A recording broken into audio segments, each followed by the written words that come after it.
النور تاج البدر يبرزها نجما يشع.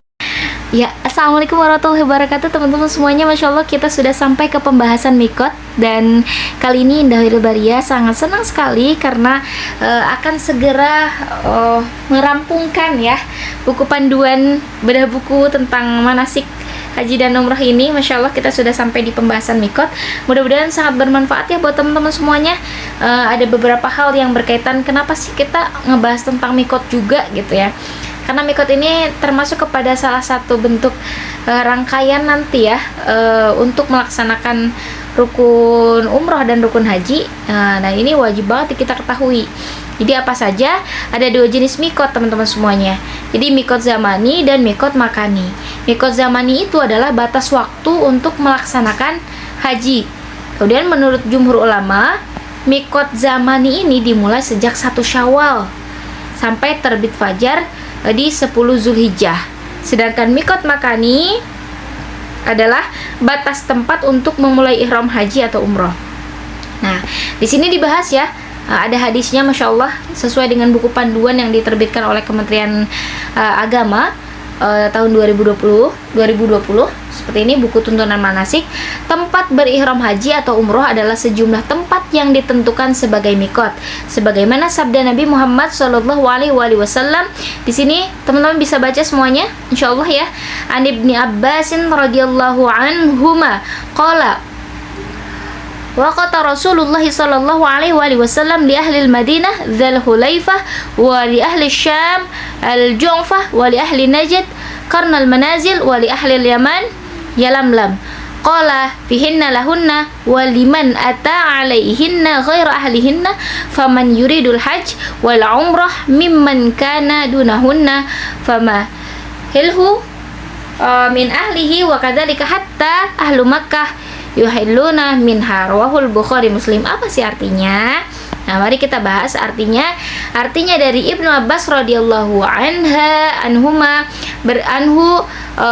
anhuma di Ibnu Abbas radhiyallahu anhu atau anhuma tadi di atas ya, berkata bahwa Rasulullah Shallallahu alaihi wasallam menetapkan mikot bagi penduduk Madinah itu apa? Zulhulaifah.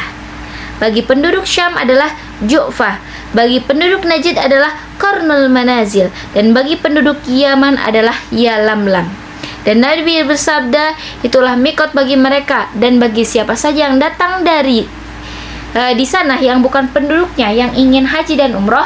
Bagi yang lebih dekat dari itu dalam garis mikot, maka dia melaksanakan ihram dari kampungnya, sehingga penduduk Makkah ihramnya dari Makkah. Seperti itu ya. Dan adapun mikot jemaah haji Indonesia sebagai berikut. Ini menurut Kementerian Agama ya, yang sudah disusun dalam buku ini. Mikot makani jamaah gelombang 1 yang datang dari Madinah. Jadi dari Indonesia menuju ke Madinah dulu, maka nanti ambil mikotnya di Zulhulaifah atau di Abyar Ali atau Bir Ali. Nah, kalau mikot makani jamaah haji gelombang 2 yang turun di Jeddah, maka di sini dikatakan boleh di asrama haji embarkasi tanah air ya untuk yang haji. Tapi kalau yang untuk umroh biasanya nanti ketika dari Indonesia menuju ke Jeddah ya, langsung ke Jeddah, maka nanti di Yalamlam pada saat posisi pesawat di atas Yalamlam seperti itu. Dan menurut jumhur ulama, berihram sebelum mikot mansus yang ditentukan adalah sah berdasarkan hadis riwayat Ummi Salamah. Ada Ummi Salamah radhiyallahu anha qalat qala Rasulullah sallallahu alaihi wasallam man ahalla bihajjah aw umrah minal masjidil aqsa ilal masjidil haram ghufira lahu ma taqaddama min dhanbihi wa ma ta'akhkhara aw wajabat lahul jannah. Dari Ummu Salamah bersabda, siapa saja yang berihram haji atau umrah dari Masjidil Aqsa ke Masjidil Haram, maka dia diampuni dosanya yang telah lalu dan yang akan datang, dan pasti mendapat surga. Seperti itu ya.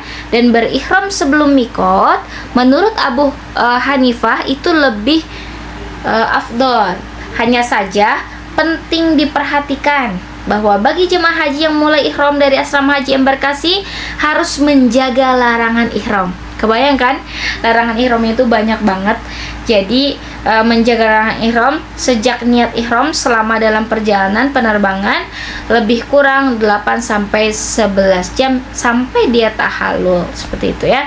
Kemudian ini bisa juga di dalam pesawat sesaat sebelum pesawat berada di posisi sejajar dengan kordonul manazil atau yalamlam. Namun mengingat pesawat bergerak dengan kecepatan yang memang lebih cepat dari 800 km per jam atau lebih dari 1 km per detik, jadi jamaah haji itu hendaknya segera melaksanakan niat ihram setelah kru pesawat menyampaikan pengumuman bahwa pesawat mendekati posisi mikot. Jadi harus betul-betul diperhatikan, jangan sampai nanti pada tidur jamaahnya ya. Dan kemudian bisa juga nanti di Bandara King Abdul Aziz Jeddah. Dan bandara ini dijadikan mikot setelah Majelis Ulama Indonesia mengeluarkan fatwa pada 28 Maret 1980 tentang keabsahan Bandara Jeddah dijadikan mikot.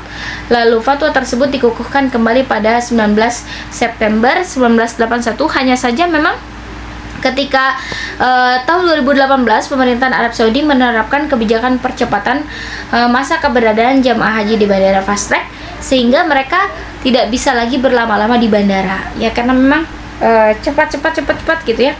Nah, dari imigrasi harus segera keluar dan sebagainya. Maka ini kayak karena nggak bisa lama-lama di bandara, jadi jamaah harus sebisa mungkin harus pakai pakaian ihram itu pas lagi di asrama haji embarkasi atau pas lagi di bandara ya teman-teman semuanya, seperti itu.